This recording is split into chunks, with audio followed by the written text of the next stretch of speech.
I invite Shri Om Birla to come up and occupy the chair. फिर से ओम बिरला लोकसभा के अध्यक्ष चुन लिए गए।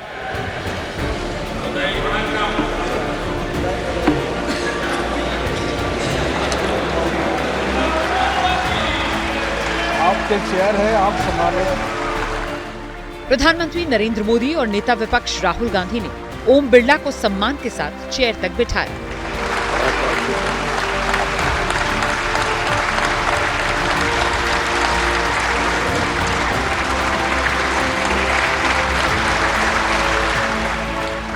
ये भारतीय लोकतंत्र की सच्ची तस्वीर है, जहां पक्ष विपक्ष तमाम विवादों को भूल एक साथ एक मंच पर लोकतंत्र का जश्न मनाते हैं।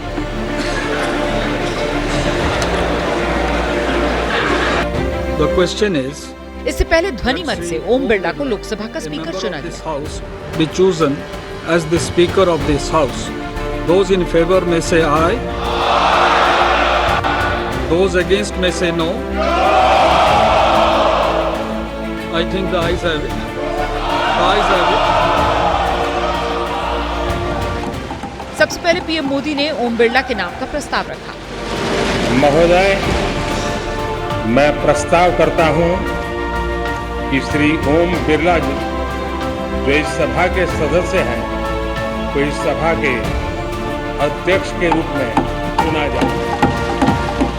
इसके बाद सरकार के कई बड़े मंत्रियों ने ओम बिरला के समर्थन में प्रस्ताव रखे। पक्ष से माननीय प्रधानमंत्री जी द्वारा प्रस्तुत प्रस्ताव का मैं समर्थन करता हूँ। सभी नेताओं ने एक सुर में ओम बिरला को अध्यक्ष बनाए जाने का स्वागत किया। श्री ओम बिरला जी जो लोकसभा के माननीय सदस्य हैं, इस सदन के अध्यक्ष के रूप में उनके नाम का मैं प्रस्ताव करता हूँ। ये सदन का सौभाग्य है कि आप दूसरी बार इस आसन पर विराजमान हो रहे हैं। आपको और इस पूरे सदन को मेरी तरफ से मैं बहुत बहुत बधाई देता हूं। Speaker sir, I'd like to congratulate you for your successful election for the second time that you have been elected. आप इस सदन के स्पीकर दोबारा चुने गए हैं। आपके पास 5 साल का जहां अनुभव रहा है, वहीं आपके पुराने और नए सदन का भी आपको अनुभव रहा है। मैं अपनी तरफ से, अपने साथ के सभी सदस्यों की तरफ से बहुत बहुत बधाई और शुभकामनाएं देता हूं। The question is, सभी बड़े नेताओं ने अपनी बात रखी, जिसमें कुछ मिठास थी तो कुछ खटास भी। इससे पहले स्पीकर का सिलेक्शन भी ध्वनि मत से ही हुआ। विपक्ष की तरफ से भी वोटिंग की कोई मांग नहीं हुई। ऐसे में आप सोच रहे होंगे, आखिर विपक्ष की तरफ से के सुरेश को उम्मीदवार क्यों बनाया गया? आखिर क्यों ओम बिरला का सिलेक्शन सर्वसम्मति से नहीं हो पाया? तो इसके पीछे विपक्ष की रणनीति है। the motion is adopted.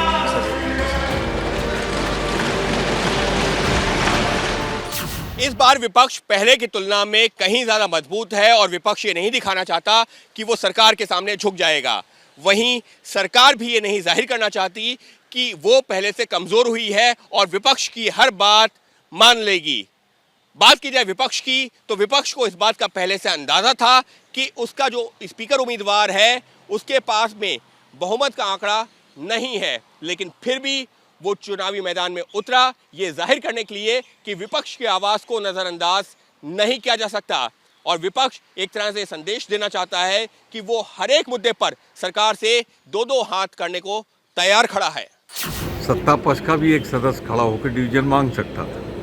तो हमारा जो काम था कि लोकतंत्र की हत्या हुई थी, डिप्टी स्पीकर का पद जो विपक्ष को जाना चाहिए, भाजपा नहीं दे रही थी, बुलडोज कर रही थी, तो हमने अपना सांकेतिक विरोध दर्ज करा दिया।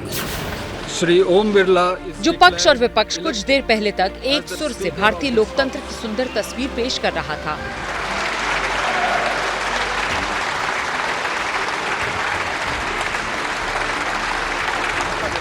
वहां से कुछ देर बाद ऐसी तस्वीर सामने आई। लगातार दूसरी बार स्पीकर बने ओम बिरला का चेयर से ये वीडियो वायरल हो रहा है, जो ओम बिरला की आने वाली चुनौतियां बता रहा है। माननीय सदस्यगण, जब स्पीकर सीट से खड़ा हो जाता है तो मैं माननीय सदस्यों को अवगत कराना चाहता हूं, वह बैठ जाया करें। ये मैं पहली बार कह रहा हूं, मुझे 5 साल कहने का अवसर नहीं मिलना चाहिए।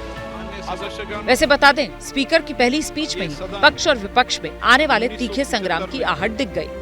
देश में आपातकाल इमरजेंसी। स्पीकर ने इमरजेंसी को लोकतंत्र के इतिहास का काला अध्याय बताया।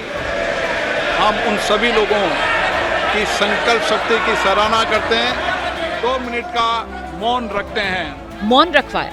इस दौरान विपक्ष हंगामा करता नजर आया।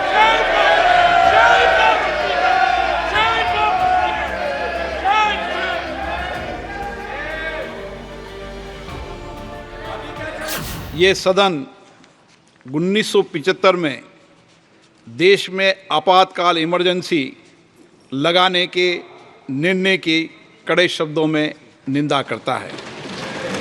इसके साथ ही हम उन सभी लोगों की संकल्प शक्ति की सराहना करते हैं जिन्होंने इमरजेंसी का पुनर्विरोध विरोध किया, अभूतपूर्व संघर्ष किया और भारत के लोकतंत्र की रक्षा का दायित्व निभाया।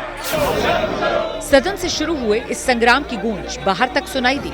सरकार में शामिल दलों ने इमरजेंसी पर कांग्रेस को घेरा। ये एक ऐसा काला अध्याय है जो कि इतिहास में दर्ज है और इससे हम लोगों को सतर्क रहने की जरूरत है और वो तभी आएगी जब इस पे चर्चा होगी। मौजूदा पीढ़ी, आने वाली पीढ़ी जब इससे सीख लेगी। आज जब उसके बारे में जब स्पीकर साहब ने जब बातों को रखना शुरू किया, जिस तरीके से विपक्ष हंगामा कर रहा है, समझ के परे कि क्या विपक्ष उस दौर का समर्थन कर रहा है, क्या आप इमरजेंसी का क्या आप समर्थन करते हैं? इस तरीके से हंगामा करना कतई जायज नहीं है। देखिए, जो सबसे ज्यादा संविधान की दुहाइयां देते हैं तो उनको इस बात की भी जिम्मेदारियां लेनी चाहिए कि जो वो अपनी दादी के, अपने पिताजी के नाम पर जो है वो वोट बटोरते हैं तो उनके किए गए कारनामों की भी क्या वो जिम्मेदारी लेते हैं? सबके संवैधानिक अधिकार जो है इन्होंने छीन लिए थे, वो सब भी हम बार बार दुनिया को याद दिलाएंगे ताकि इस तरह का खिलवाड़ जो है संविधान से के साथ दूसरी बार हो ना पाए। भारत देश के ऊपर एकदम थाम दिया था इमरजेंसी, वो एक ब्लैक पीरियड था। अभी हम जब बोलते हैं सुनहरा समय जो भी अभी चल रहा है, वो that was a black period और ये आज के दिन हुआ वो, तो इसीलिए स्पीकर साहब ने उस चीज़ के जिक्र किए हैं। इस पूरे मामले पर कांग्रेस आग बबूला है और उसके निशाने पर सीधे प्रधानमंत्री नरेंद्र मोदी। हम उन सभी लोगों की 1975 में जो इमरजेंसी लगी थी वो संविधान के तहत लगी थी, उस पर खेद भी व्यक्त किया गया।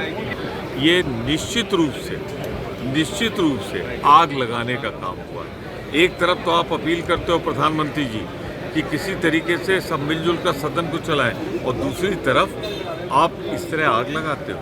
आग लगाने की आदत से बाज है। पहले दिन आज इस तरीके से जो राजनीतिकरण सरकार द्वारा अध्यक्ष जी के वक्तव्य का करवाया गया है, मैं समझता हूँ इसके निंदा। आप लोगों को सरकार ने अध्यक्ष से करवाया है ये राजनीतिकरण इमरजेंसी के नाम पे। अभी तो नए सत्र की शुरुआत हुई है, लेकिन जिस तरह से दोनों तरफ से तेवर नजर आ रही हैं, वो आने वाले दिनों में बड़े संग्राम का संकेत है। जब स्पीकर सीट से खड़ा हो जाता है तो मैं माननीय सदस्यों को अवगत कराना चाहता हूं, वह बैठ जाया करें। ये मैं पहली बार कह रहा हूं, मुझे 5 साल कहने का अवसर नहीं मिलना चाहिए।